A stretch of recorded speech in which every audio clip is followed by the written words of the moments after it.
moi je vous propose ici une intervention autour de la question du changement pédagogique. Et donc, en m'intéressant un petit peu à la question des réformes, à la question des innovations pédagogiques. Et vous allez voir tout de suite, si je passe, oui, ça fonctionne, à ma deuxième diapositive.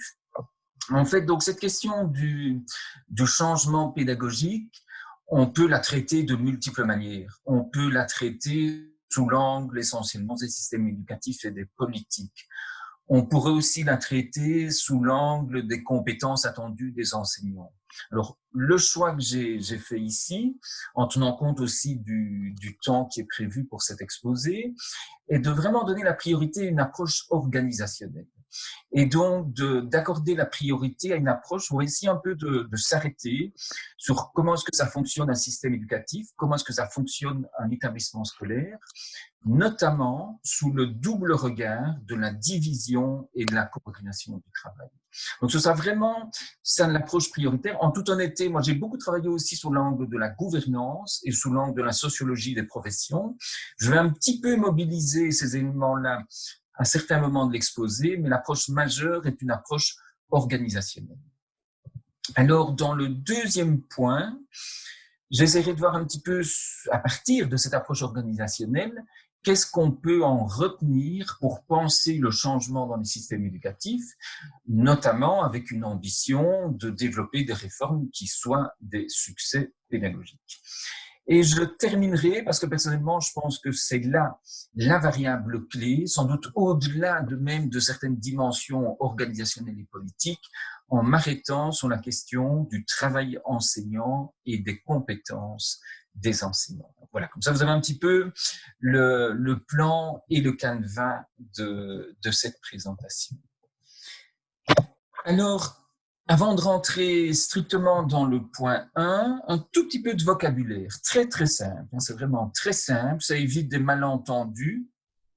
Dans cet exposé, mais à l'instar de ce qui est utilisé par pratiquement tous les auteurs du domaine, je vais distinguer deux mots-clés, réforme versus innovation. Alors, qu'est-ce que j'entends par réforme? Une réforme, c'est une initiative de changement planifié. C'est un premier mot-clé. C'est un changement à large échelle qui est prévu de manière anticipée, longtemps en avance, en prévoyant le plus souvent une diversité d'étapes dans le changement qui sera mis en route. Une réforme émane généralement d'une autorité, donc on est dans une approche qui est plutôt verticale, hiérarchique, top-down, et qui s'adresse à un grand nombre, parfois un très grand nombre d'acteurs du champ concerné.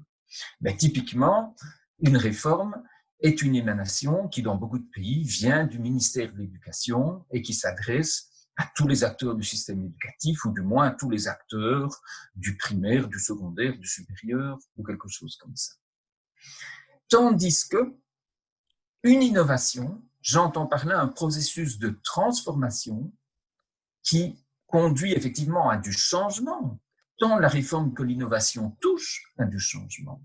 Mais qui est du changement, une innovation est un changement local, qui amène donc à construire des pratiques nouvelles dans un espace déterminé, une classe, une école, un petit groupe d'écoles, le plus souvent à l'initiative des acteurs concernés. Donc, les innovations, dans beaucoup de cas en tout cas, correspondent à des processus qui sont plutôt bottom-up, qui sont des processus émergents.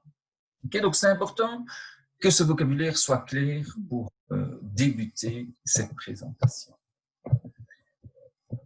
Alors, je passe, ma souris se cache, à la diapositive suivante. Le changement pédagogique est un défi. Alors, qu'est-ce que je veux souligner ici? Transformer un système éducatif est une opération très complexe qui prend beaucoup de temps. Beaucoup de spécialistes du domaine, que ce soit des chercheurs ou des acteurs, savent d'ailleurs que très souvent, le temps du changement, le temps des réformes est souvent en tension avec le temps du politique, qui souhaite avoir des résultats à courte durée. Ce ne sera pas le cas avec des réformes pédagogiques. Mais donc, ce que je vais souligner ici, transformer un système éducatif, c'est un challenge terrible, quoi de nouveau, tant les chercheurs que les ministres et les responsables éducatifs qui ont regardé de près ce type d'opération le savent très bien. On pourrait me dire, et ce serait correct, ben, vous savez, il n'y a pas que le changement de l'école qui est complexe, long, ardu. Changer n'importe quelle administration publique, la SNCF, la SNCB, la Poste, les transports par bus, par tram, par métro, sont des opérations terriblement complexes. Et dans le secteur privé, c'est différent, mais ce n'est que modérément différent. Transformer une grosse boîte, c'est toujours une opération complexe. Et vous auriez bien raison de le souligner.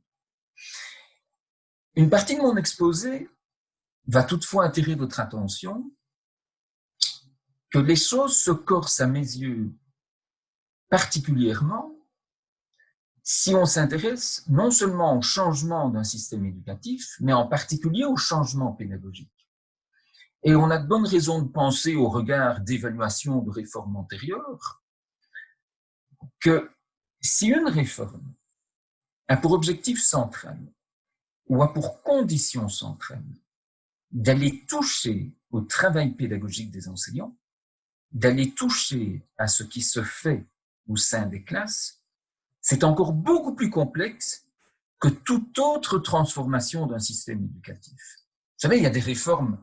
Un pays comme le Chili, il y a une dizaine d'années, est passé des demi-journées scolaires aux journées complètes. Les élèves ne vont plus une demi-journée à l'école, ils y vont toute la journée. C'est une réforme majeure, mais c'est une réforme structurelle. Il y a d'autres réformes qui existent ailleurs, relatives aux titres requis, relatives au salaire des profs et aux conditions de financement des établissements, relatives à la gouvernance de l'école. J'ai presque envie de dire que c'est plus qu'une hypothèse. Le constat que je souligne ici, c'est qu'une réforme qui a pour ambition de modifier les manières de travailler des enseignants sont encore plus ardues que les autres. Et je vous assure qu'il ne faut pas faire de longues investigations dans la littérature scientifique, et je pourrais rajouter dans la littérature grise ou la littérature administrative, pour constater que là où on s'est arrêté pour tenter d'évaluer une réforme pédagogique, ce qu'on fait rarement d'ailleurs, là où on l'a fait, on constate beaucoup plus d'échecs que de succès.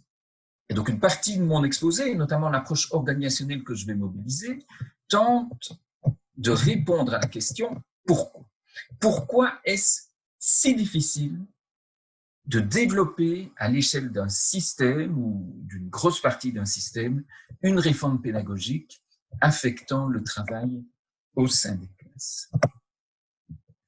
Je passe pour cela donc à la diapositive suivante et je pose, c'est presque une affirmation, que la structure organisationnelle de l'école, telle qu'elle existe dans la plupart des pays du monde, j'évoquerai peut-être tout à l'heure quelques exceptions, est un environnement hostile aux réformes. Alors pourquoi est-ce que je défends ce point de vue? Je le fais de manière ici assez résumée. Vous savez, parfois quand je donne cours, je passe 6 heures ou 8 heures là-dessus. Je le fais de manière résumée et en allant tout droit solliciter un concept déjà très ancien, proposé par Dan Lortie aux États-Unis en 1975. Dan Lortie, à l'issue d'une vaste recherche sur le système éducatif américain, dit en fait un système éducatif et un établissement scolaire, ce sont des structures cellulaires. En parlant des établissements scolaires, Dan Lortie mobilisait le terme, ce sont des boîtes à œufs. C'est quoi une boîte à œufs dans la plupart des pays du monde?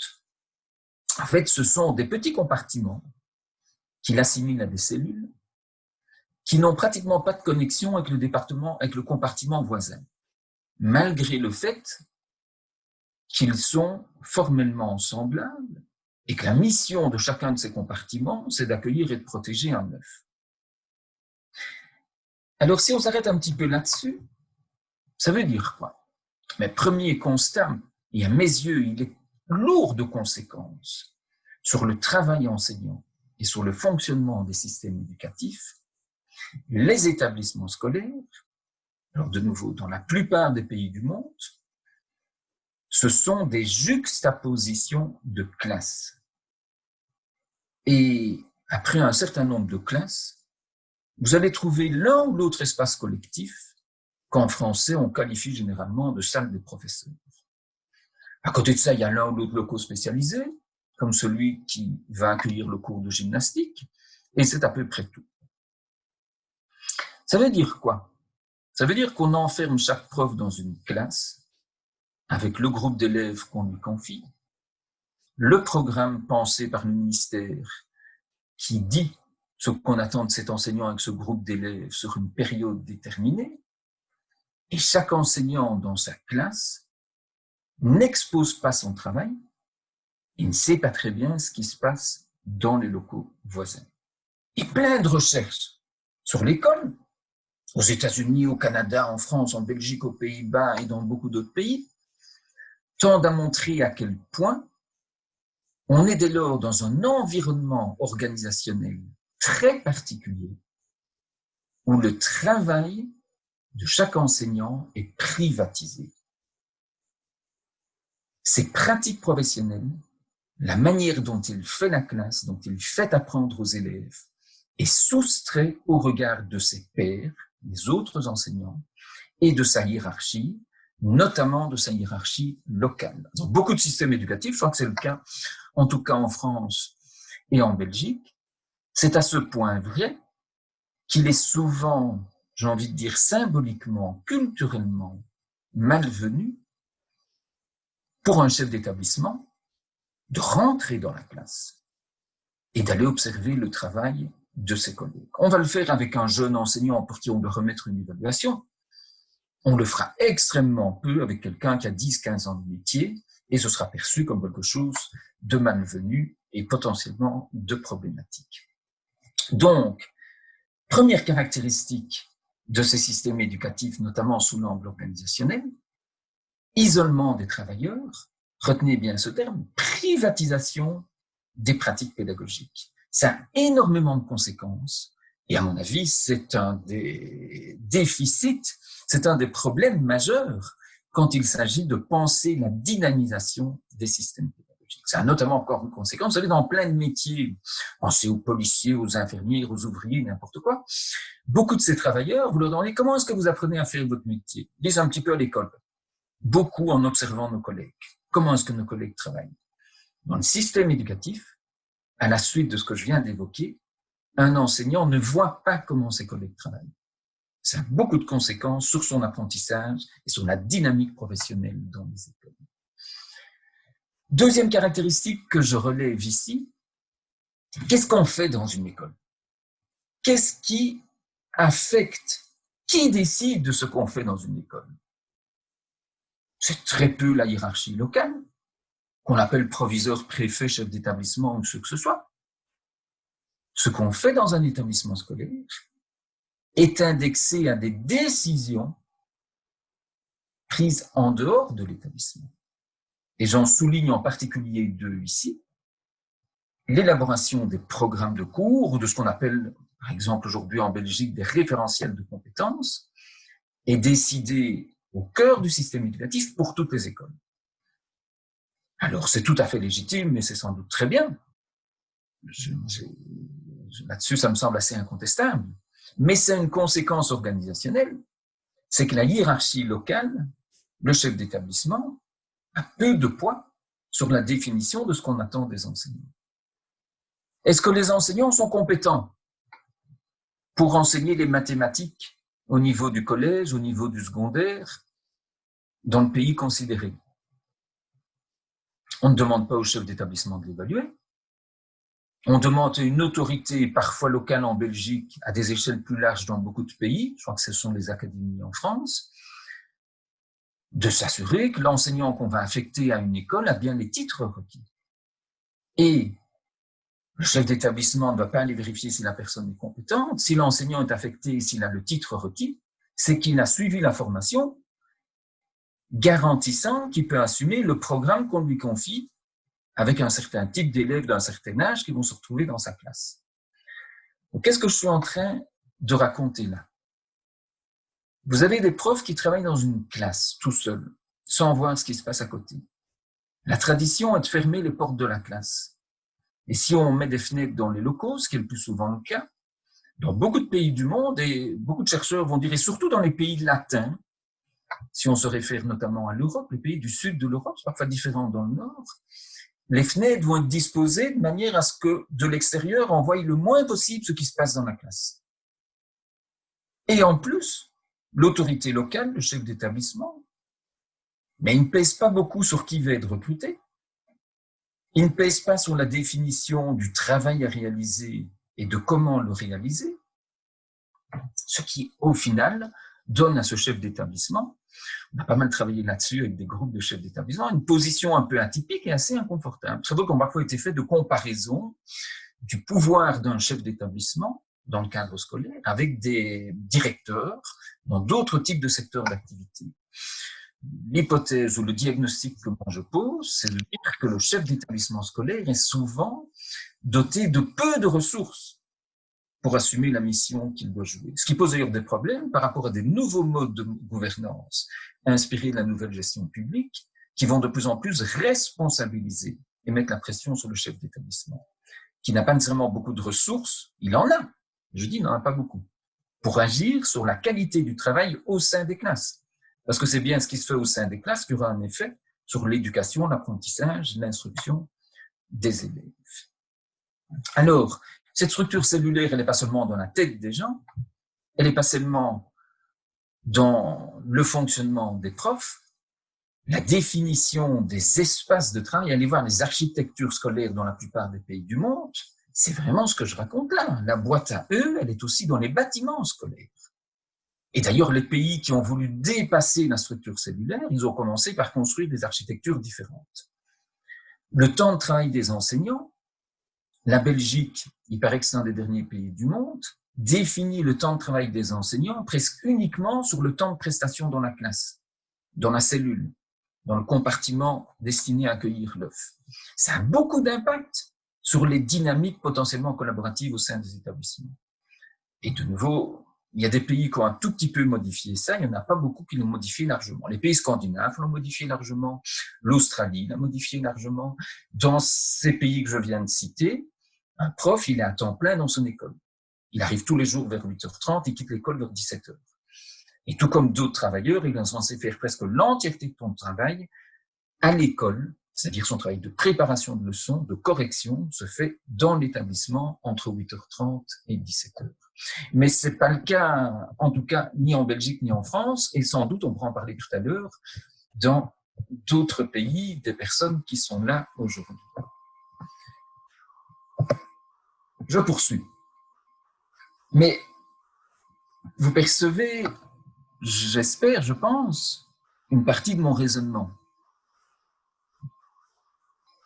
Un des éléments qui vont rendre particulièrement complexe le déploiement d'une réforme pédagogique, c'est qu'au final, il n'y a pas grand monde qui sait ce qui se passe au sein de la classe. Vu cette privatisation du travail enseignant, qui est à la fois structurelle et culturelle, finalement, que fait l'enseignant dans sa classe? Ça dépend principalement de lui. Et le ministre ou l'autorité éducative a peu d'éléments pour aller voir ce qui se passe dans la classe. Et même l'autorité locale, je me suis arrêté sur le chef d'établissement, pour une diversité de motifs, il n'a pas ni l'habitude, ni le temps, ni parfois les conditions symboliques lui permettant d'être présent au sein de la classe et d'encourager ou d'interpeller un enseignant. Mais, je poursuis avec cette nouvelle diapositive. J'ai envie de dire, les choses se corsent pour des motifs complémentaires. Le travail pédagogique repose sur un régime d'incertitude. La pédagogie, vous le savez tout aussi bien que moi, n'est pas une science exacte.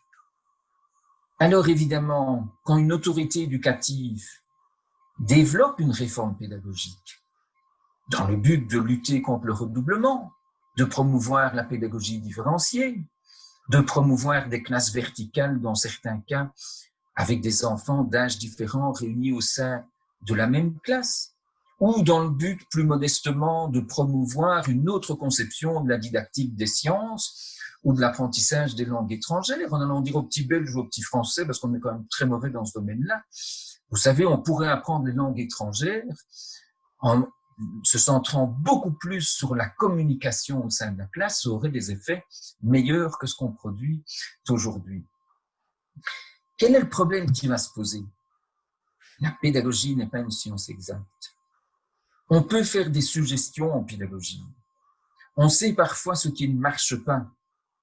Mais qu'est-ce qui fonctionne? Il y a une diversité de voies pour faire apprendre aux élèves. Et donc, à partir du moment où l'autorité dans une réforme pédagogique veut le plus souvent imposer un certain type de travail pédagogique sur un espace qui est la classe auquel elle n'a pas accès, elle se heurte à une difficulté complémentaire. Il y a souvent peu de visions convergentes sur le type de travail pédagogique à promouvoir. Et dès qu'un ministre prend une position, il y a 36 experts qui vont se lever, et le plus souvent avec de bonnes raisons, pour dire que le ministre n'a pas tout à fait raison, même s'il n'a pas tout à fait tort, et qu'il y a d'autres manières de faire la classe qui sont aussi intéressantes dans certains cas que celles qui est promues par la réforme, etc., etc. Et donc, vous cernez bien, c'est ce que je veux souligner ici, que c'est beaucoup plus facile de faire une réforme sur la production de praline ou de chewing-gum, où il y a des savoirs incontestables sur la température à laquelle durcit le chocolat fondu, que de développer des réformes sur comment faire apprendre à des élèves qui n'ont pas envie d'apprendre, ou des élèves des quartiers populaires qui rencontrent des obstacles culturels dans l'apprentissage. Et que sur ces fronts-là, il y a toujours contestation de la proposition pédagogique promue. Et par ailleurs, je termine par là, je ne m'y attarde pas, rajoutons, pour achever de corser les choses, que le travail pédagogique est multifinalisé. On attend de l'enseignant qui développe un travail d'instruction, d'éducation, de socialisation, de formation de citoyens, qui soit à la fois efficace mais équitable, qui n'oublie pas les moins bons élèves, mais qui promeuve les meilleurs, etc., etc. Quand vous mettez tout ça ensemble, on se rend compte, et j'y reviendrai, ce sera presque ma conclusion, on se rend compte que toute intrusion dans l'espace classe, prétendant dire ce qui doit être fait, est toujours une opération risquée, que j'aurais personnellement tendance à d'ailleurs à ne pas trop recommander.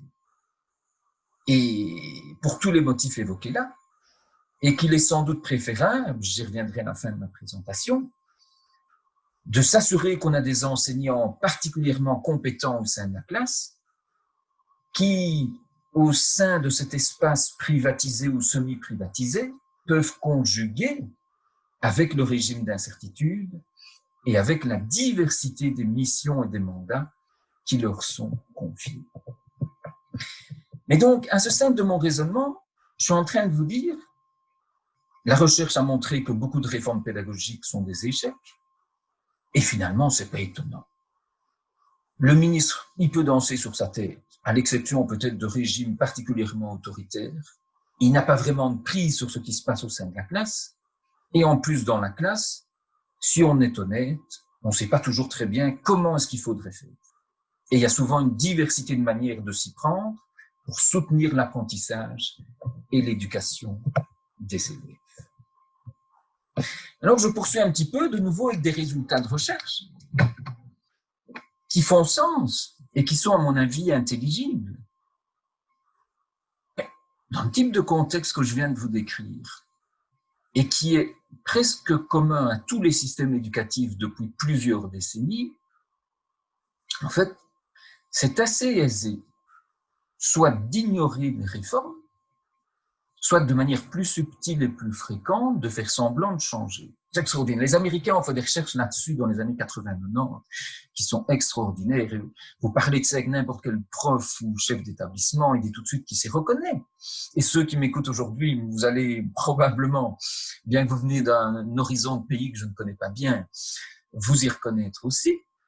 Mais je dis, les recherches montrent de manière très intéressante que quand un ministre, avec une certaine pression, essaye de faire adopter une réforme pédagogique, en fait, il est très aisé au système éducatif de faire semblant de changer sans changer. De mobiliser ce qu'on va appeler une adaptation de façade. On va transformer un petit peu ou davantage son projet d'établissement. Le chef d'établissement qui est le plus exposé et qui est le plus à l'interface va adopter une nouvelle sémantique. Alors, selon les périodes auxquelles on s'intéresse, il va adopter un vocabulaire constructiviste, socio-constructiviste. Il va se mettre à parler en termes de compétences plutôt que de savoir. Il va s'intéresser à la pédagogie différenciée. Et, vous savez, les travaux faits sur l'analyse systématique de projets d'établissement sont remarquables. On constate le plus souvent, à peu près à toutes les échelles des systèmes éducatifs, universités comprises, que les projets d'établissement racontent tous la même chose. Ils incorporent tous le vocabulaire dominant, les référents cognitifs qui pèsent lourd à un moment donné. Il faut être constructiviste, il faut parler en compétences. Ou à l'université, il faut promouvoir l'excellence dans la recherche et dans l'enseignement. Vous savez bien comme moi que c'est pas parce que le projet pédagogique d'une école dit qu'on accorde beaucoup d'importance à la construction des savoirs et à l'autonomie des élèves que chaque prof dans sa classe a mis en place des dispositifs pédagogiques qui accordent beaucoup d'importance à la construction des apprentissages et à l'autonomie des élèves. L'un ou l'autre qui sourit, mais il n'existe pas cette affaire-là. Ce sont en tout cas deux choses différentes. La recherche l'a montré amplement. Les Américains ont un terme pour parler de ça, le découpling, le découplage. Les systèmes éducatifs, davantage que d'autres structures organisationnelles, en partie pour les raisons que j'ai évoquées tout à l'heure, ont une incroyable capacité à faire semblant de changer dans le discours de façade, dans la manière dont ils parlent d'eux-mêmes, sans qu'au cœur de l'école, c'est-à-dire au sein des classes, on ait transformé les manières de travailler. Et pourquoi est-ce que c'est très facile dans les systèmes éducatifs? Mais de nouveau, pour tous les motifs que j'ai évoqués. Parce que entre le projet d'établissement et ce que fait chaque prof dans sa classe, il y a un monde. Il n'y a rien qui garantit que ça aille ensemble. Projet d'établissement, c'est une obligation administrative, c'est surtout le chef d'établissement qui va bosser dessus. Les gens vont dire oui, on est d'accord. Et il y a quelques profs qui le pensent vraiment, mais ça ne garantit pas du tout que ce soit les pratiques réelles au sein de la classe. Donc, capacité de découplage.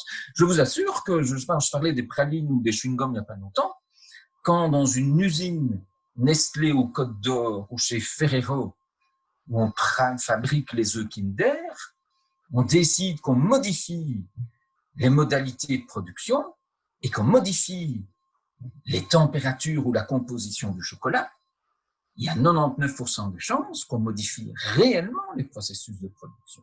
Donc, ce processus de découplage, il n'est pas présent partout.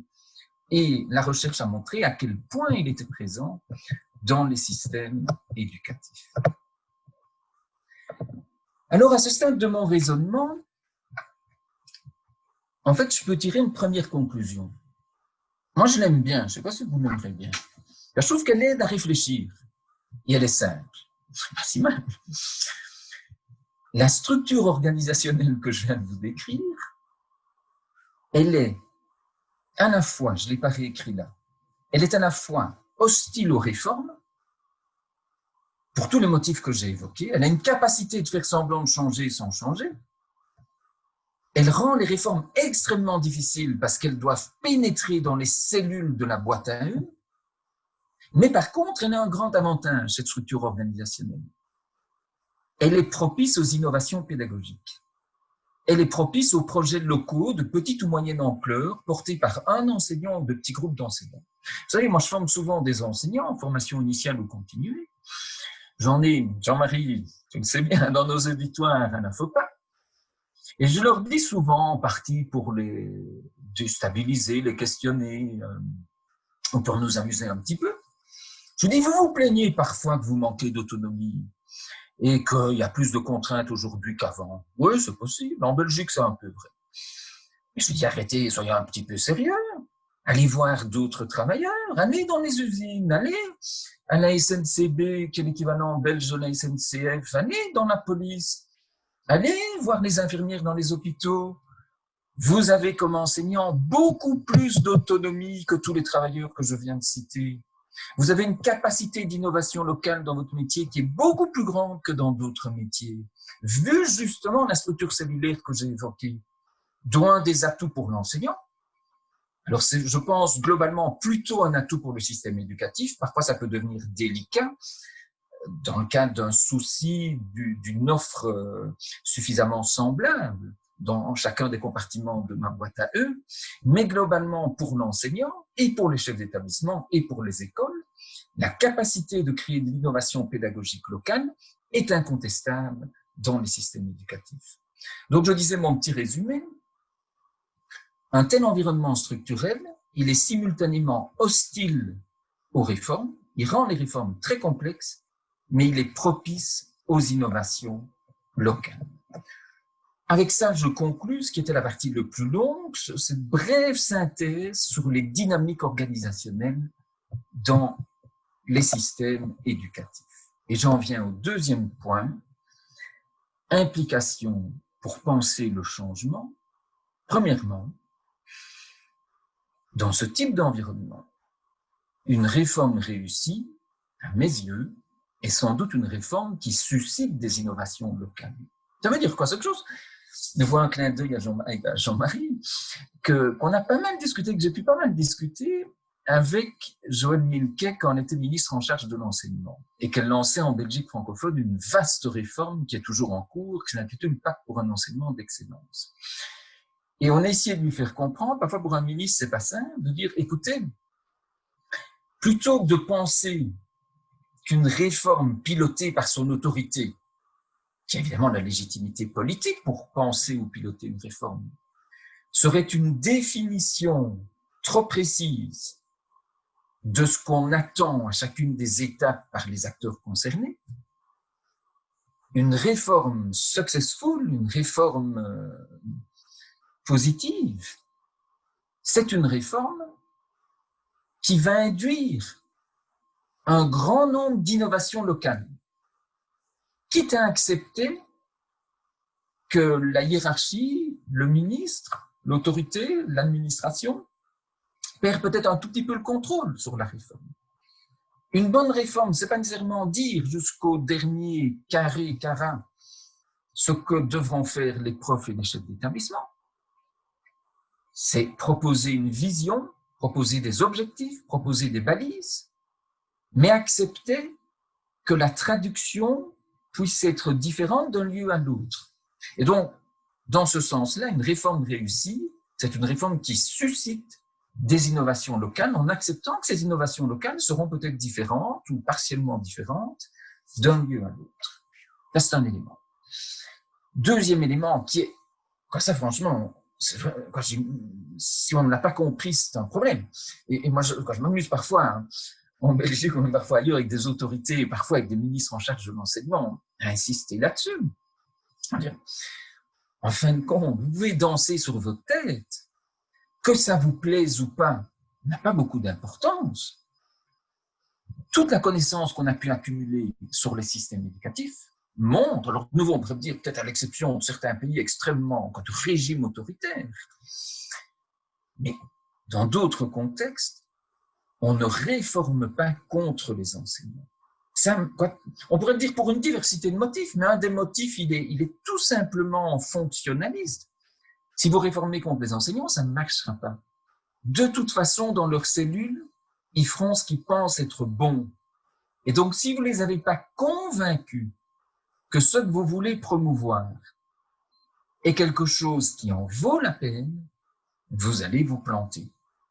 Dans ce type d'environnement organisationnel, il faut convaincre les enseignants que votre réforme en vaut la peine. Quitte à devoir négocier le contenu de la réforme.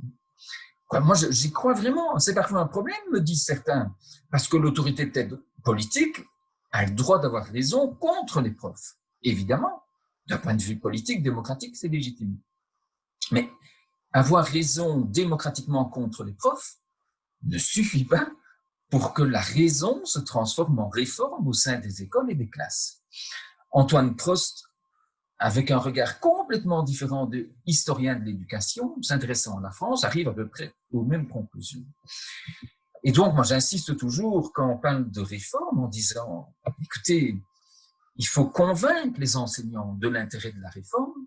Pour ça, il faut travailler sur les questions de légitimité, je vais m'y arrêter, sur les questions des compétences des enseignants, et donc mettre en place des dispositifs, entre autres, de formation et d'accompagnement des enseignants.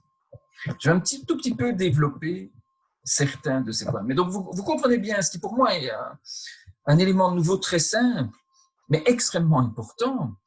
Vu l'environnement organisationnel qu'on a là, il n'y a pas moyen de faire autrement.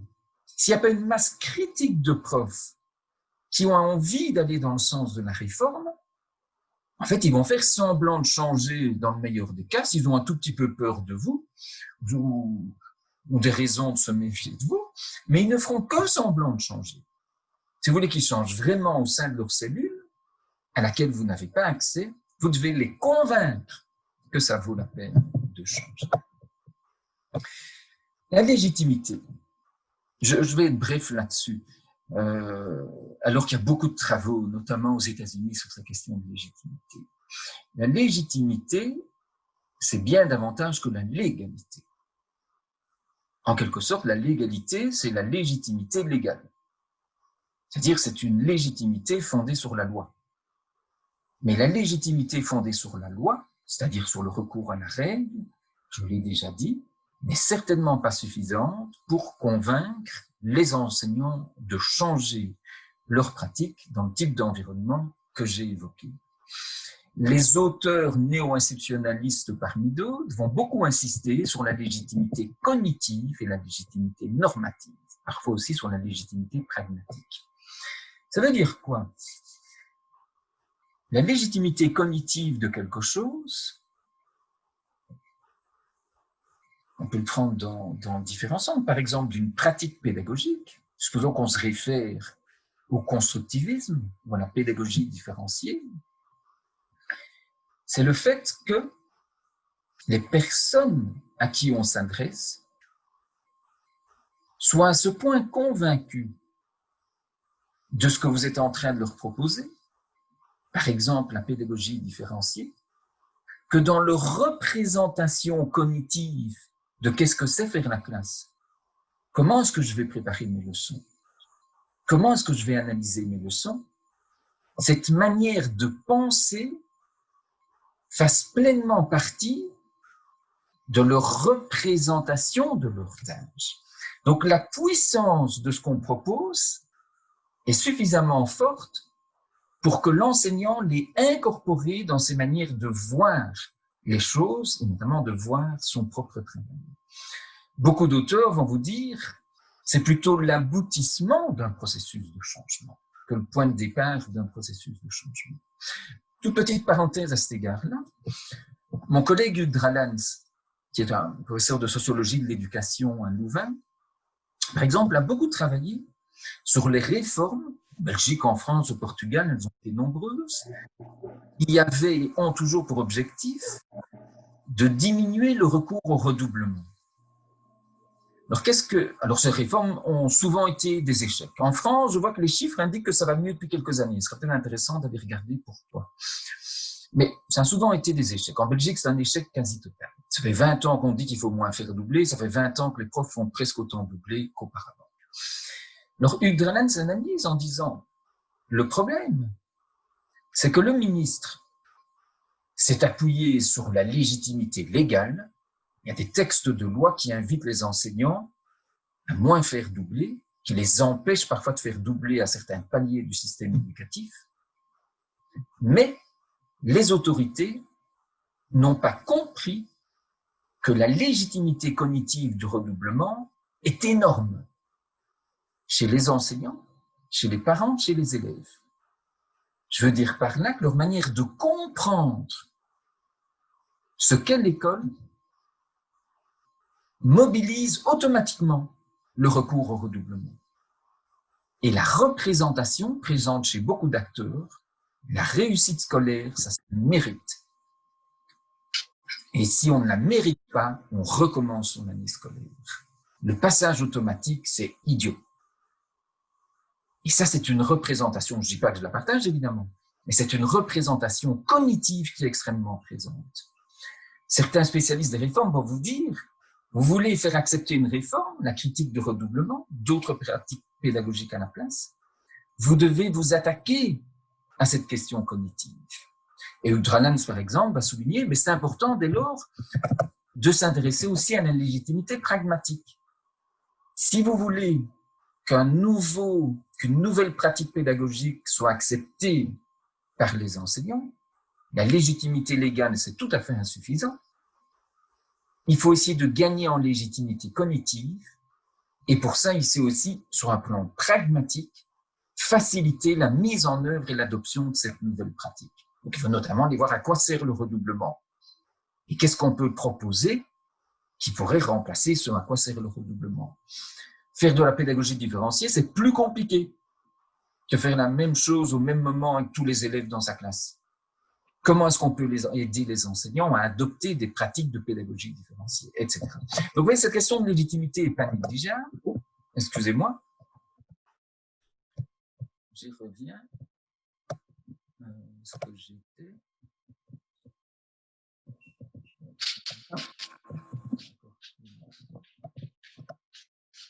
Voilà.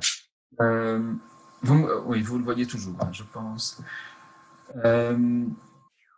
J'insiste aussi un tout petit peu, mais je crois que c'est important. Quand on développe des réformes de vaste ampleur, on va reprendre l'exemple du pacte pour un enseignement d'excellence aujourd'hui en Belgique francophone. Mon point de vue, c'est que non seulement il faut travailler la légitimité de la réforme auprès des enseignants, il faut aussi la travailler auprès de l'opinion publique.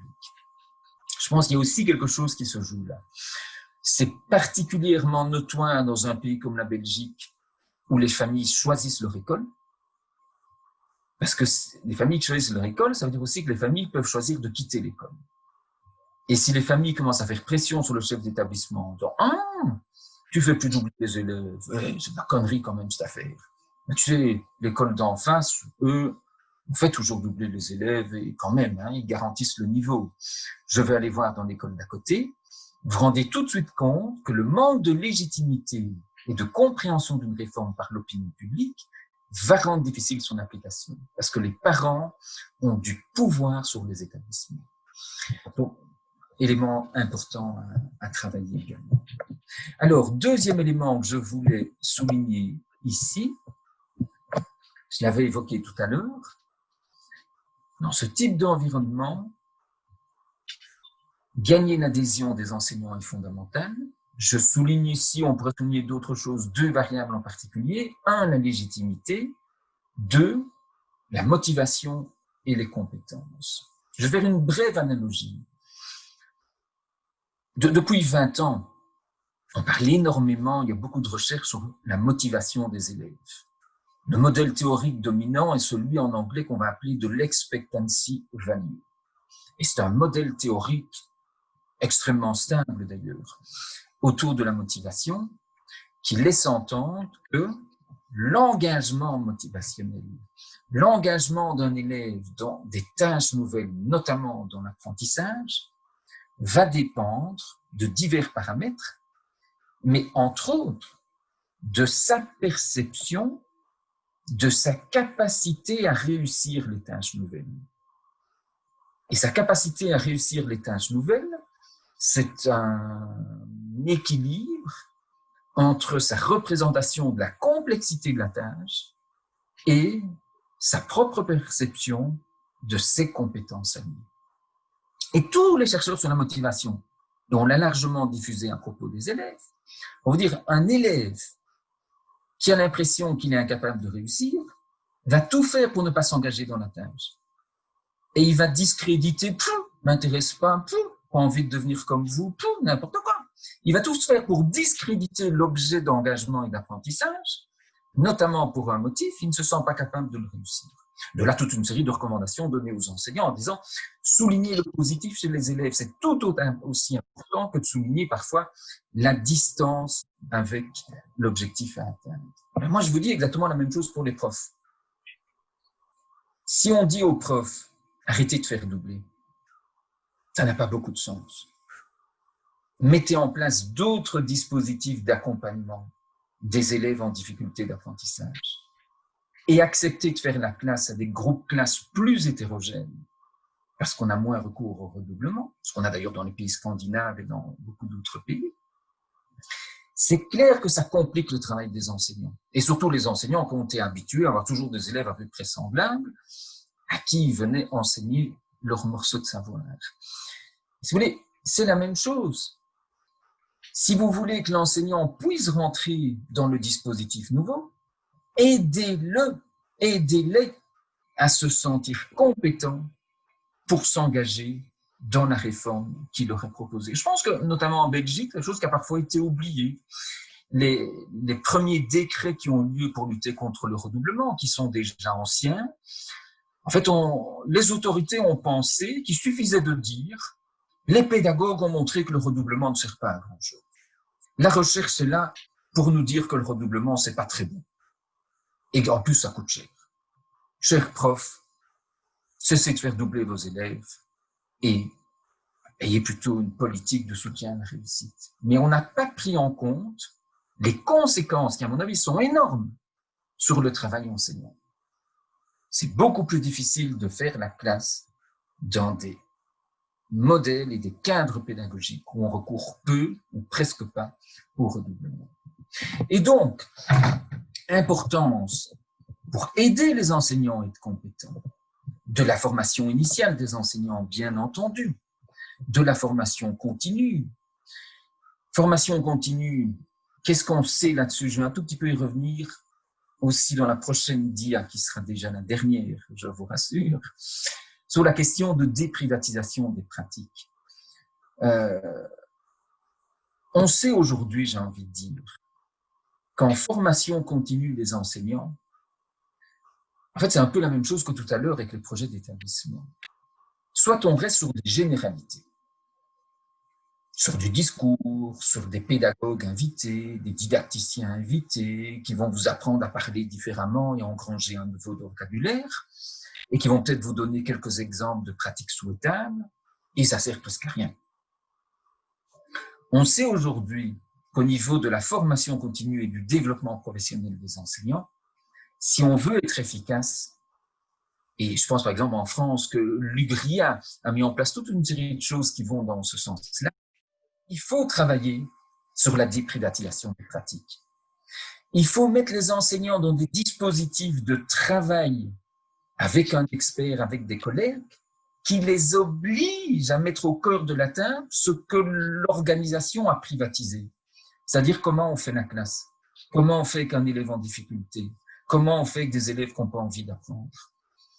Et vraiment, il y a de bonnes raisons de penser aujourd'hui, et je trouve que c'est très cohérent au niveau de la lecture organisationnelle que je vous propose, de dire pour que l'enseignant apprenne réellement et ne se contente pas d'un nouveau discours mais change ses pratiques, il faut qu'au moment où on a une formation continue sur la pédagogie ou sur la didactique, à travers de l'observation de collègues, à travers des leçons conçues ensemble et où on rapporte ensuite vers le groupe des copies d'élèves, des interros d'élèves, des productions d'élèves, à travers de la vidéo. Disons, il y a plein de dispositifs différents, mais on met au cœur du travail collectif entre enseignants leur pratique effective au sein de classe. Je crois que c'est aussi une manière de rendre les enseignants plus compétents. Et j'en termine en disant, mais vous savez, et je l'avais évoqué au début de cette petite intervention, au cœur de tout ce que je vous raconte, pour moi, il y a un paramètre clé, il y a une variable clé, c'est le travail des enseignants.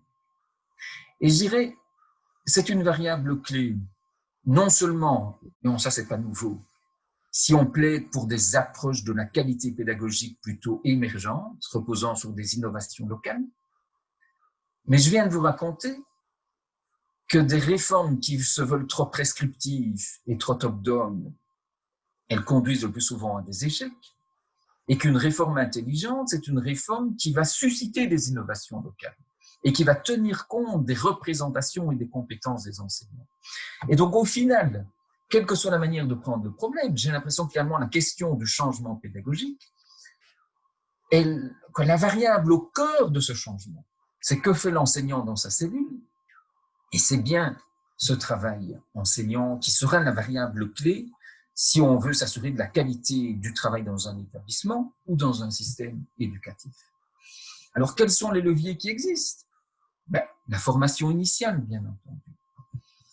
Le développement professionnel également. Je viens d'en parler un tout petit peu du développement professionnel. J'évoque ici des résultats de recherche.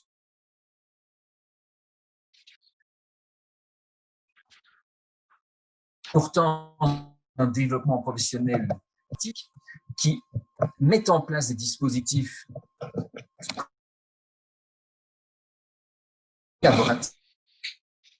On dit que ma connexion est instable, ce qui montre que aller à une journée de formation, aller à 2 journées de formation, ça ne sert pas à grand-chose. Par contre, dire un groupe de 10 profs, 15 profs, on va se voir 5 ou 6 journées étalées sur une année scolaire. On va travailler un seul objet en classe, ensemble.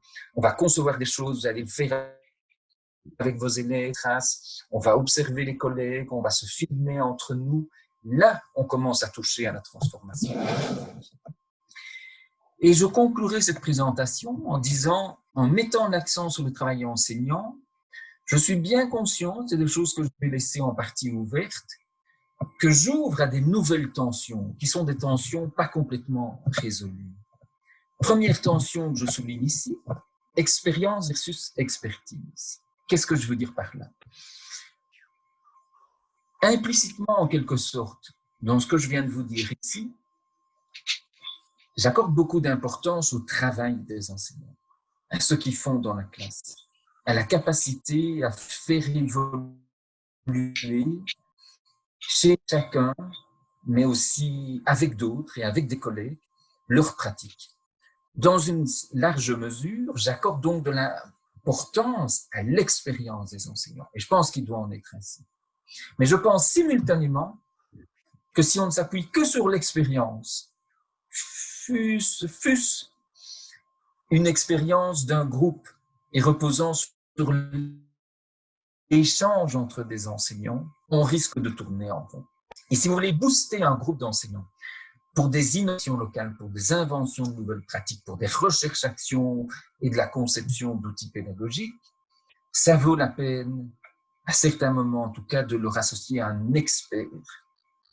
Et je pense vraiment qu'au final, pour un travail complémentaire entre l'expérience des praticiens et l'expertise d'un spécialiste, d'un chercheur, d'un théoricien, qui peut être expert de la didactique des sciences, ou expert des apprentissages, ou expert de la mémoire, ou expert de la... Cette expertise, si on ne la met pas en surplomb, comme celui qui sait et qui doit dire, mais comme celui qui a un apport singulier, différent, complémentaire, elle peut améliorer les capacités d'apprentissage du groupe.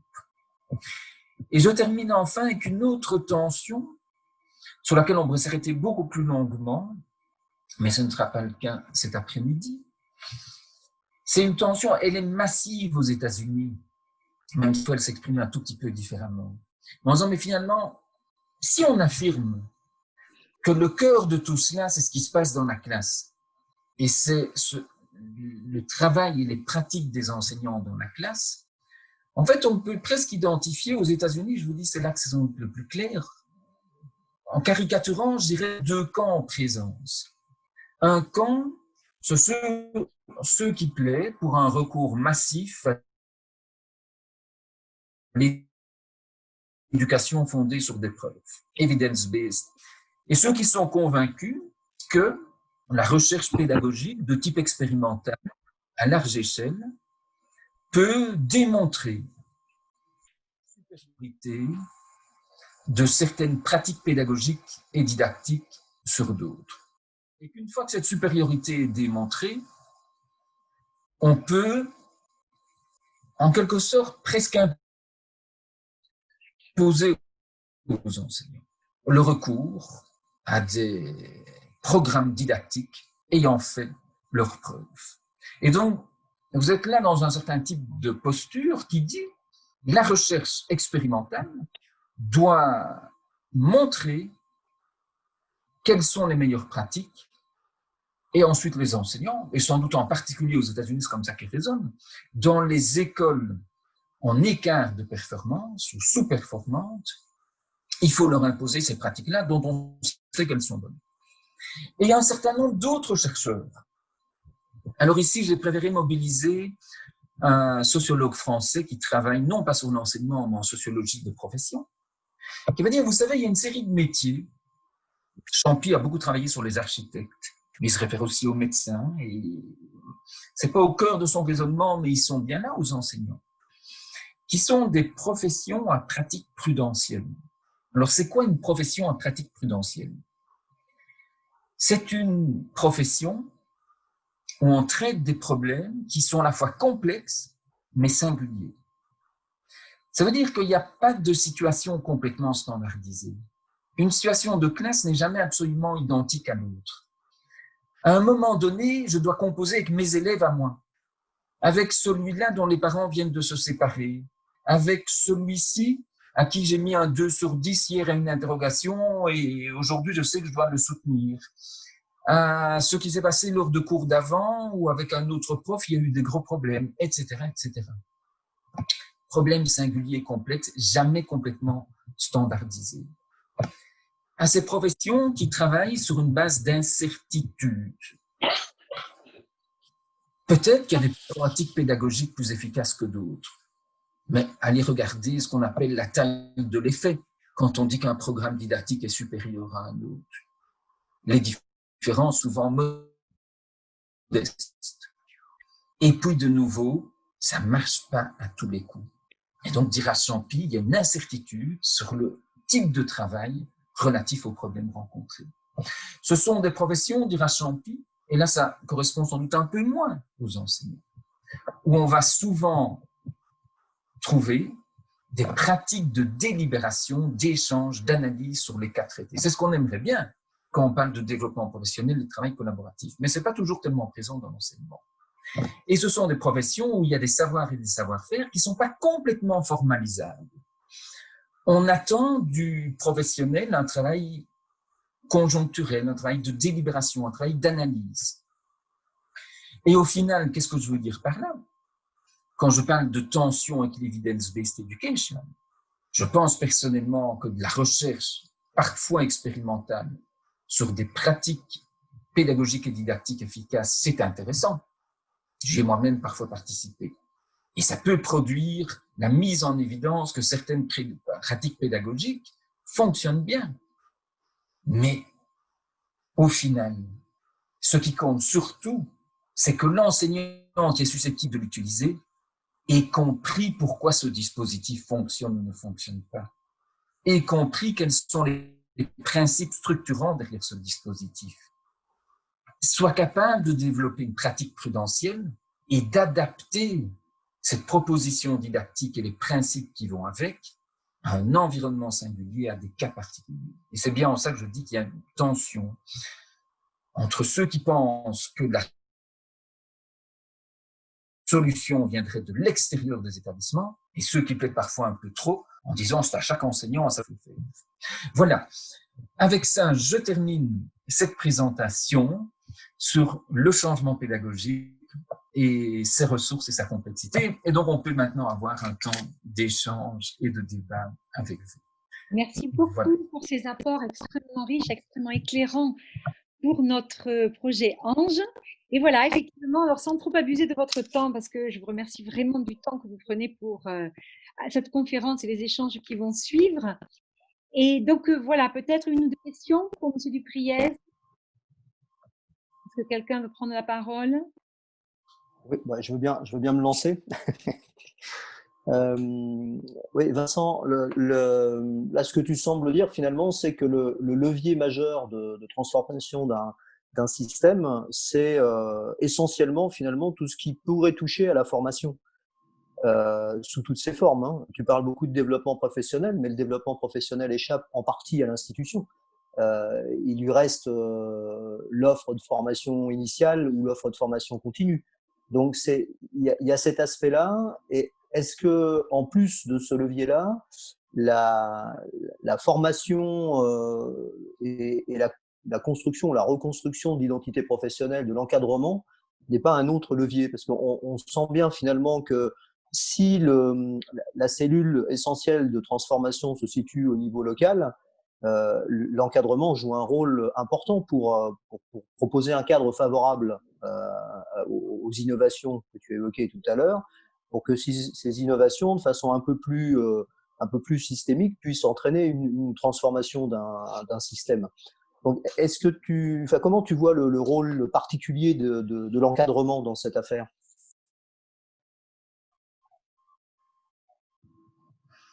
Oui, mais pour commencer par le début de... Attends, je vais peut-être arrêter le partage d'écran, je vous verrai mieux, quitte à y revenir si c'est utile, hein, comme ça je vous vois, je vous vois davantage. Je dirais oui.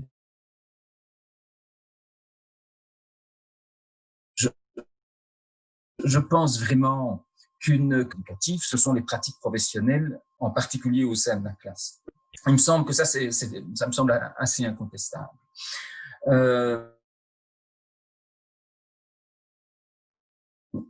Et que les pratiques de formation initiale, de formation continue et d'accompagnement, certainement.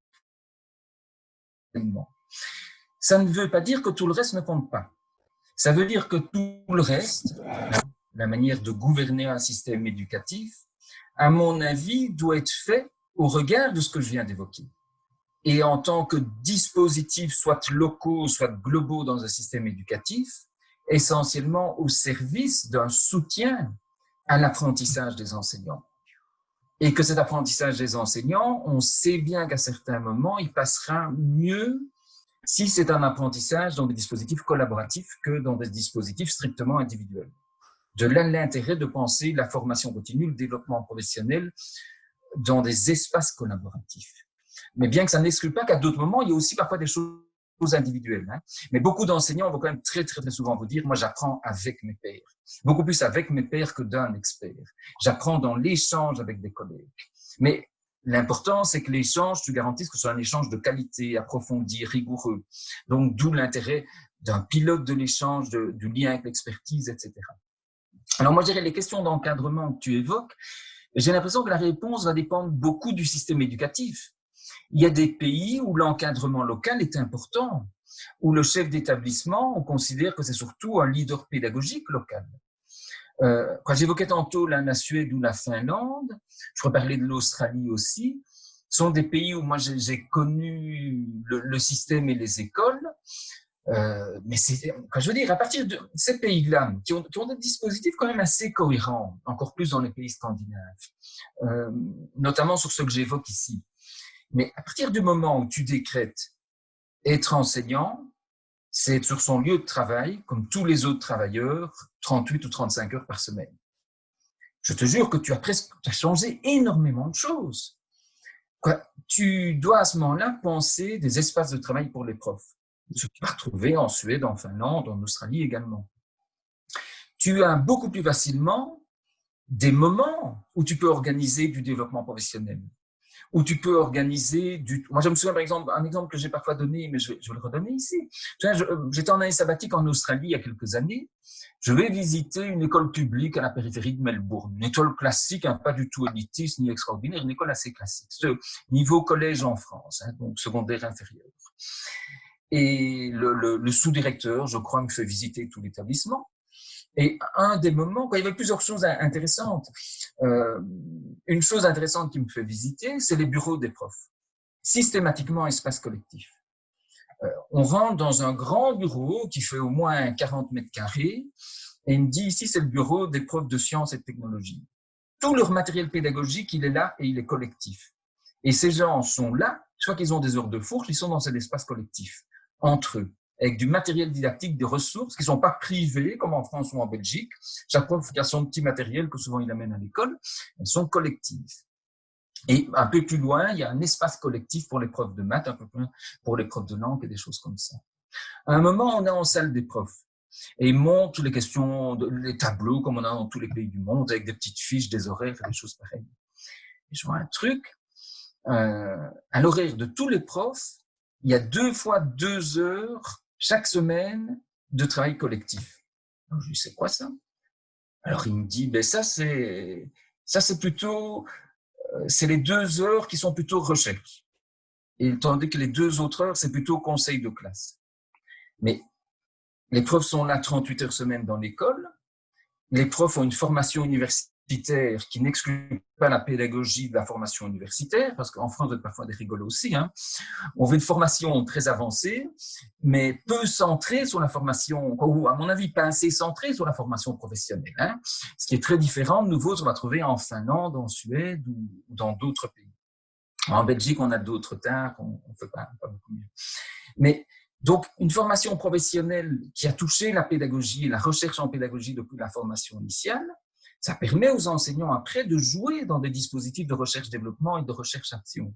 Et donc, le chef d'établissement me dit, ah ben oui, si tous les profs, ils ont 2 heures par semaine avec les autres profs qui gèrent les mêmes groupes d'élèves, mais ils ont 2 heures par semaine où ils se sont inscrits en début d'année sur un des 10 projets qu'on proposait et où ils vont travailler avec un animateur qui est parfois un chercheur de l'université, une recherche-action en didactique des sciences, une recherche-action en gestion d'autorité dans l'établissement, une recherche-action en pédagogie différenciée.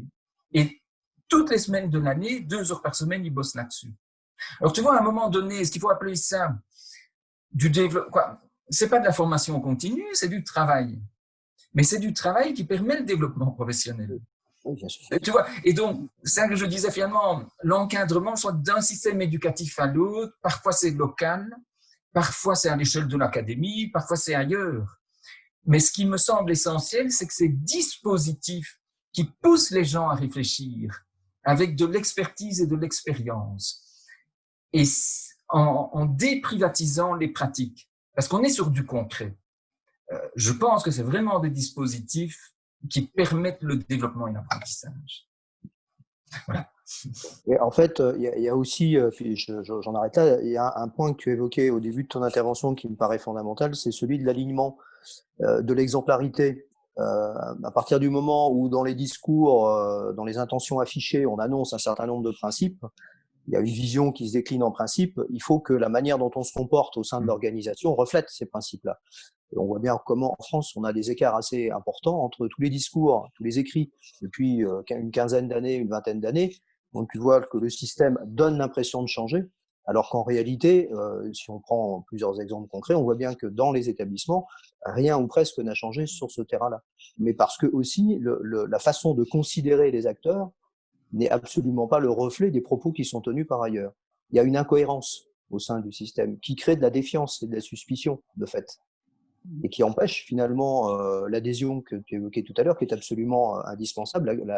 Le ministre a beau avoir n'importe quelle force de conviction, à partir du moment où le principe premier, c'est celui de la défiance, parce que la confiance ne se ressent pas. Pas quelque chose qui s'impose, ça se vit. Et ça se vit dans la durée, en quelque sorte. Donc, cette question de l'alignement, là, dans les structures de formation, elle est vraiment fondamentale pour que le projet soit crédible. Oui, tout à fait. Tout à fait. Et la question de la confiance, tu as raison, elle est importante, hein, extrêmement importante. Bon, j'en arrête là parce que je pourrais continuer longuement, mais on va laisser la parole aux autres collègues. Merci beaucoup. Donc, alors, il y a beaucoup de remerciements de la part de nos collègues. Et ma collègue Inde du Maroc dit, juste une petite remarque, à mon avis, la formation devrait concerner tous les partenaires internes de l'éducation, chefs d'établissement, enseignants, inspecteurs, et devrait être annuelle jusqu'à l'âge de la retraite. La proposition de Inde.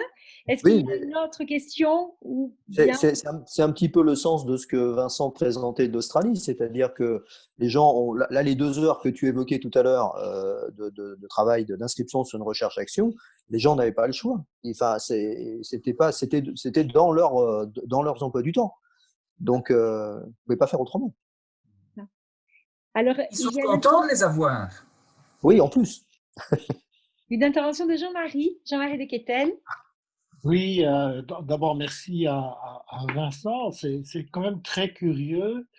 Dans le webinaire que Viviane m'avait demandé de faire à destination des Valus, je n'avais pas parlé de l'expression boîte à eux, mais j'avais parlé de formes scolaires juxtaposées de l'espace, du temps, du curriculum et des personnes.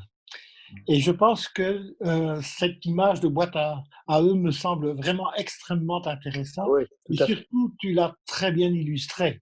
Ça, c'est très bon. Suite notamment aussi aux questions que Jean a posées, moi, il me semble que, évidemment, l'exposé est un exposé partiel de ta pensée. Il me semble aussi qu'il faudrait sans doute mettre en évidence que les relations entre les acteurs du système éducatif, déjà au niveau local, sont trop exclusivement bilaires et devraient être davantage triangulaires. Ça, c'est un premier point.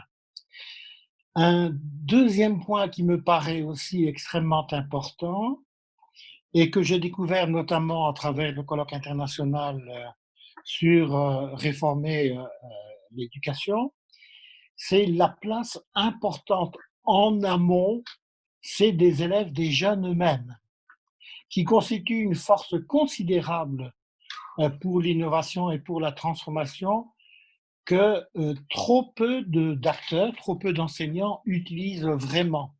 Et Et tu dis, je n'ai pas encore compris le terme, Jean-Marie, tu disais des élèves? Oui, donc la place importante à donner aux élèves dans le processus de transformation, d'expression des besoins et de veille. C'est Mabiala de l'OIF qui disait on peut faire jouer aux élèves une fonction de veille dans la classe et dans l'institution. Ça, c'est un deuxième point qui me paraît vraiment intéressant. Et le troisième point qui me semble aussi tout à fait essentiel, c'est le rôle que c'est Hargrave qui appelle la gouvernance par le milieu, le rôle de ceux qui se situent au-delà des enseignants et qui ont toutes sortes de noms. C'est le rôle à leur faire jouer dans les triangulations avec les acteurs locaux. Il me semble que c'est là 3 points, parmi d'autres évidemment, que tu n'as pas eu le temps d'exposer, qui me semblent très importants et en liaison directe avec tout ce que tu as dit. Oui, non, si je réagis brièvement, non, moi je souscris pleinement à ce que tu dis. Et on pourrait développer chacun des points que tu évoques, hein, mais si je ne prends ne fût-ce que le dernier, tu as tout à fait raison de le souligner. Et je pense que l'Allemagne, par exemple, d'autres pays sont sensibles, sont toujours le nommer. L'Allemagne a beaucoup développé les dispositifs appelés de middle management. Et dans notre petite Belgique trilingue, où on a 3 systèmes éducatifs différents avec à chaque fois plusieurs ministres en plus en charge de l'éducation, la toute petite communauté germanophone de Belgique qui fait 60 000 habitants, qui a son propre parlement et son propre ministre en charge de l'éducation, Jean-Marie, a incorporé en s'inspirant de certains Länder en Allemagne, du middle management dans ces écoles secondaires qui sont au nombre de 5 ou 6 hein, finalement en Belgique germanophone. Et tu as vraiment raison, ces gens du milieu, c'est effectivement parfois ces personnes qui, sans avoir une position hiérarchique très forte, et souvent elles vont considérer qu'il vaut mieux pas, et qui sont parfois encore à mi-temps enseignants ou en tout cas qui ont été enseignants et qui le redeviendront peut-être dans quelques années, sont parfois ceux qui peuvent aider à dynamiser les processus que j'évoquais. Et à la fois, ils ont le crédit parce que ils sont passés par là et parfois ils y sont encore ou ils vont y revenir. Mais en même temps, ils ont une position, des ressources et du temps qui permet de dynamiser, de piloter des groupes de travail, de piloter des réflexions collectives. Et je pense aussi, effectivement, je crois que c'est souvent un bon investissement à une échelle locale ou globale que de soutenir du temps pour ces personnes-là. Je suis bien d'accord avec toi. C'est pour ça que je n'aime pas du tout le terme qu'on utilise beaucoup en France d'encadrement. Je trouve que ce terme d'encadrement est tout à fait contraire à l'esprit du travail que ces personnes doivent faire. Tu as parlé beaucoup d'accompagnement. Un accompagnement, ce n'est pas dans une posture de sachant. Mais c'est dans une posture d'amitié éthique, mais pas une posture de sachant. Oui, mais l'encadrement, enfin ce terme-là, Jean-Marie, c'est aussi, c'est un terme qui a une histoire. Quand j'ai commencé à travailler sur la formation des cadres à l'éducation nationale, on ne parlait pas de cadre, parce que c'était un gros mot de parler de cadre à l'éducation nationale. Ça, c'était au milieu des années 90. On avait une périphrase qui était personnelle d'encadrement. Et il a fallu attendre un peu de temps pour qu'on utilise moins, mais c'est toujours présent, ce terme d'encadrement, et qu'on parle de cadre. Donc, le vocabulaire n'est pas anodin, hein, le choix des mots n'est pas anodin par rapport à la signification institutionnelle de la fonction, mais aussi par rapport à la construction de l'identité professionnelle des gens eux-mêmes et de la représentation qu'ils se font de la fonction. Donc, mais ça a évolué dans la tête. Parler de management, de manager, de leader, on peut le faire maintenant. On n'est pas toujours écouté, mais on peut le faire. Honnêtement, il y a 10 ans, c'était marginal. Il y a 20 ans, c'était très, très osé, vraiment. On te regardait avec des grands yeux. Donc, voilà, cette évolution sémantique, c'est aussi une évolution culturelle au sein même du système. Voilà, je suis obligé de vous quitter, je suis désolé. Hein. Un grand merci à Vincent. Je t'ai envoyé un petit message pour voir si on peut trouver un autre petit créneau dans les semaines qui viennent. Voilà. Merci, au revoir, Jean. Voilà, et on ne va pas abuser davantage de votre temps, Monsieur Dupriez. Vraiment, merci pour tous ces apports très riches et ces axes de réflexion que vous nous donnez, qui, comme je vous le disais, sont vraiment très importants pour notre projet, pour tous ceux également qui assistent à cette conférence. Si vous m'envoyez votre PowerPoint, je l'enverrai donc à tous les participants. Et vraiment, voilà, au niveau du chat, ils vous remercient, voilà, tous très, très chaleureusement pour cette très belle conférence. Merci beaucoup à tous et donc à mercredi prochain pour tous mes collègues participants. Et merci à vous encore, Monsieur Dupriez.